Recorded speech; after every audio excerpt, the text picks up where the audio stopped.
Good afternoon. How are you today? Well, it's beautiful out. It's 82. It's late in the day, so the sun is low, so I apologize for that.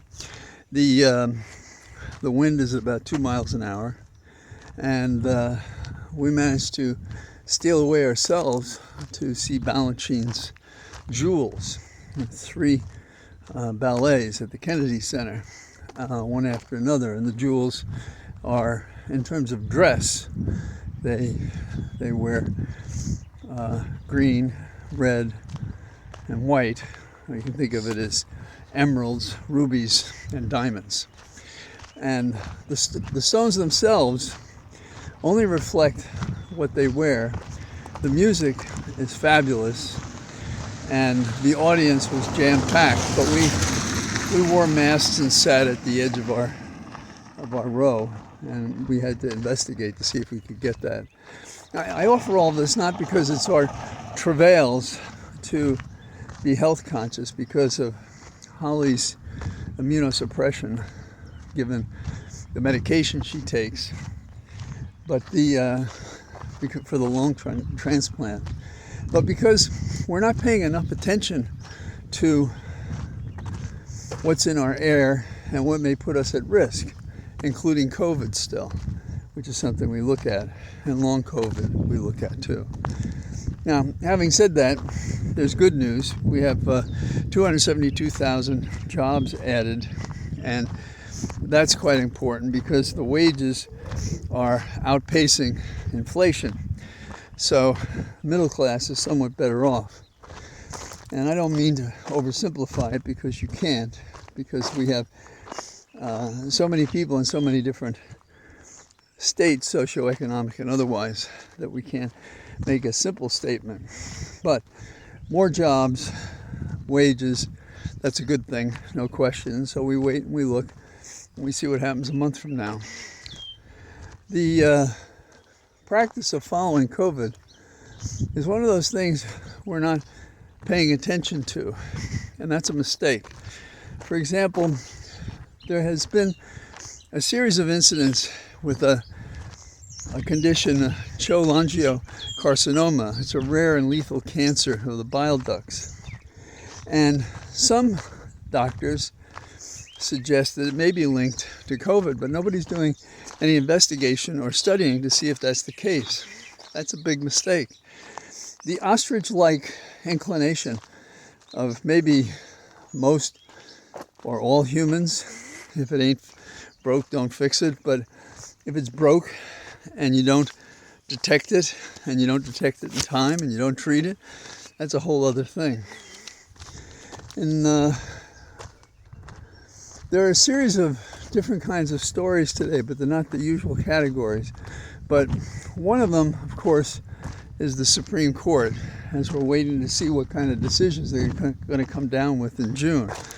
And we have past judges, Breyer, Tatel, Luttig, who are critical of the Supreme Court and raising questions about, can we trust it?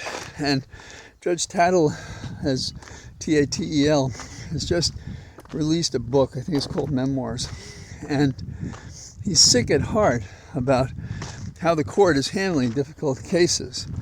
And it's not the disagreement with the decision as much as it is that the legal method that has evolved literally over centuries and has applied under the best circumstances is not being followed. The most obvious thing is to ignore significant precedent for 50 years when Alito overrules Roe v. Wade. But Alito is in a funny position because he's given several stories about how his wife was putting up flags, flagged a problem, and putting up flags to join the protesters who would invade the Hill and overtake the government. This is not a small thing. And so there have been calls that he should recuse himself, and he should. Now, they have to file financial forms, and they have done so. And apparently Thomas has now added longer ago trips that were funded by a Texas billionaire. And it turns out that the same Texas billionaire bought 3 properties from Thomas. What's wrong with that picture?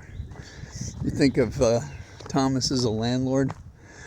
And, if you ran the traps on that one, you would see how he got the property in the first place and how he then transferred it to a guy who certainly didn't need it. So we have to keep these things in mind. And this is a good argument in support of what former justices and former judges are saying about the Supreme Court. In the category of what are we doing about the environment, the proposal by the administration is that by the year 2031, we want vehicles to achieve 65 miles on a gallon of gas. Now, it's an interesting way to describe it, because what we also want is we want EVs, electric vehicles or hybrids. And so we have to keep that in mind. Now, Biden supports this technology. It means a lot to the environment, and over time, it may prove itself to be less expensive. But remember, Trump has promised oil and gas that for $1 billion, if they contributed to his campaign, he's going to take care of them.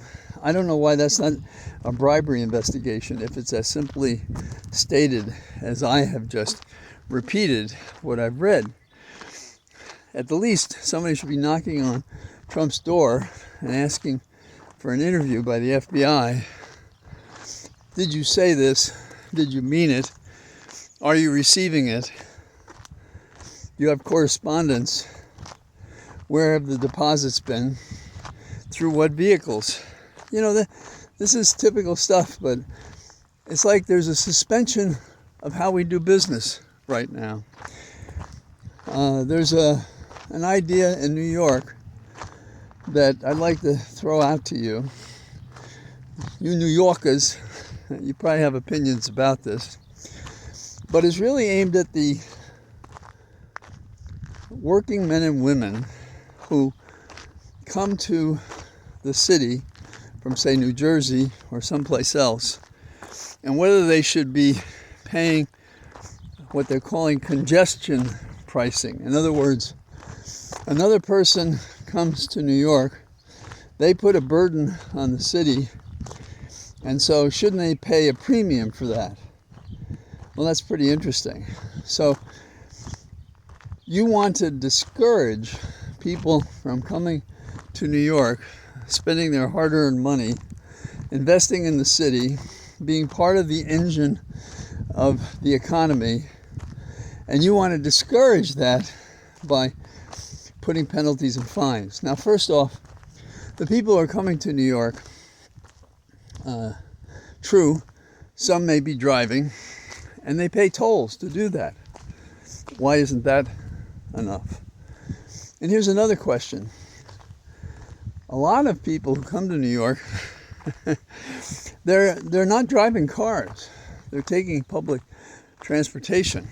So they escape this congestion pricing that some would propose as a grand idea. Raise $1 billion, help the shortfall in the Metropolitan Transportation Association. Now, so why should we care about what New York is doing? Well, it's interesting how we point the finger at someone else. Those people who are coming to New York, they're not paying their fair share for the congestion that we suffer because they come here and they make business in New York. Well, that's really weird. So we're going to have, the suburbs versus the cities. And if it goes forward in New York, is it going to happen, say, in D.C.? It's going to happen in Chicago, San Francisco, New Orleans, who knows? And will it work? And I came across one poll, and 2/3 of those polled were against it as an idea. But I think that there are many more reasons not to do it, because it doesn't make sense and doesn't work. And it's one of these half-assed political ideas that hasn't been tested, and when it is tested, it's going to come up short. So those are the kind of things on my mind. I think we have to just keep pressing things along. And one stray thought I have is the trial of Menendez, that he's being prosecuted for perhaps taking a bribe. And it's very hard to say that the administration under Biden is using his powers in the Justice Department to prosecute a powerful sitting senator of his own party. You don't hear anything about that. And you really can't pin the tail on the donkey when you come to Trump for a state prosecution that Biden as president had nothing to do with. And I do think there were errors that resulted in Hunter Biden, and I don't believe that case should have gone forward. But one of the reasons is because they had a deal, and then they rolled that back after there had been payments made and admissions made by Hunter Biden. So we don't have our system firing on all cylinders. So we have to work at it. And we have to talk small and large as we can, contribute as we can, make sure we vote. If there's any reason it's a difficulty, get an absentee ballot, get it now while you can.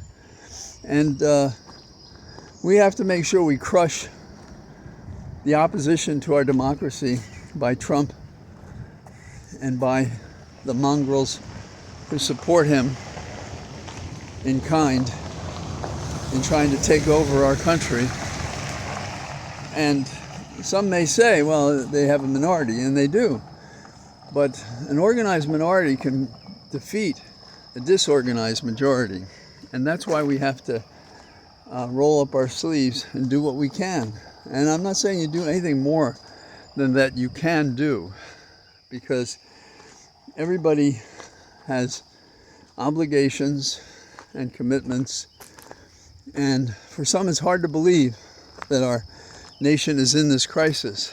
But if you just follow the craziness that we hear from Trump, that should be enough confirmation to know there's trouble in Dodge. So that's what I have today. And think about going to the ballet or something. It's a good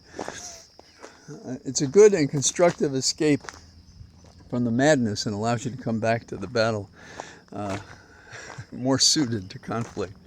So all the best from my Cathedral of Trees. I look forward to seeing you guys tomorrow. Bye-bye.